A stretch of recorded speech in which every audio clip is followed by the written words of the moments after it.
Hello, brothers and sisters. Father Nathaniel Haslam here from the Legionaries of Christ and the Lumen Institute.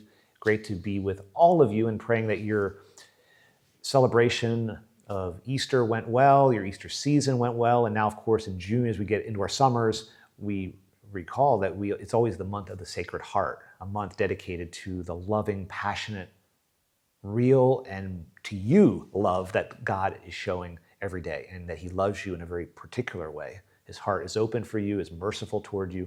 We celebrate that this month. And if you will, we can also bring that into the theme of the month.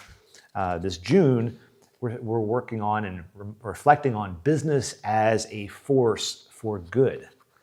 Business as a force for good. And this brings up our virtue of stewardship, the virtue of stewardship, that everything is entrusted to us by God to be invested well for His kingdom, right? It's all about Him as the gift giver who gives us gifts out of love, and all about investing them, our role, right? Investing what He gives us to build His kingdom, right? In our hearts first, in our families, and in the world in general. And, most of us, if not all of us, are involved in business, right? So that includes business as, if you will, an outpost of the kingdom, a place of mission, a place of building the Lord's kingdom in our companies, wherever we find ourselves, in what role we find ourselves in.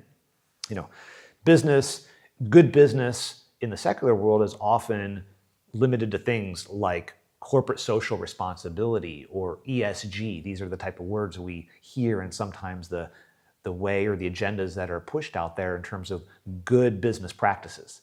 And there may be some of that involved in those things. But we got to remember that as Catholics, as Christians, we're much more than all those things. Our standard has to be higher because our faith tells us that our business is a force for good. It's a mission, right? With our role as leaders in business, we have influence. We have the ability to help bring human dignity and the common good and solidarity and subsidiarity, those principles we've talked so much about, to actually put them in practice, to put our employees first, to help make sure they feel loved and appreciated, known and wanted, valued, and ultimately valued because God loves them, right? Not just because they help us produce a profit. That's a real consequence of every business, hopefully, but that's not the center point, at least not from a Catholic perspective. Again, back to business as an outpost of the kingdom, a place of mission. Do you see your business as a missionary?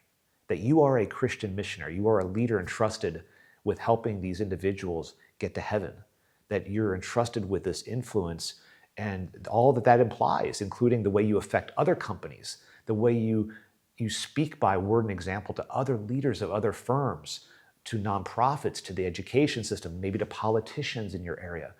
All this influence plays out through your business. And so I invite us to perhaps choose a profit neutral or a profit risking area decision that you're facing in this quarter, right?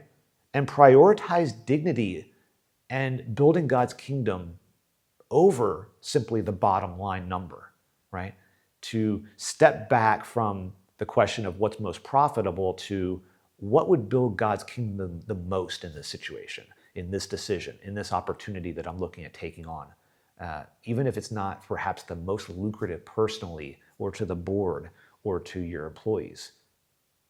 May God bless you this month, and let us all become, by God's grace, better stewards of His things, including of our business dealings. Take care.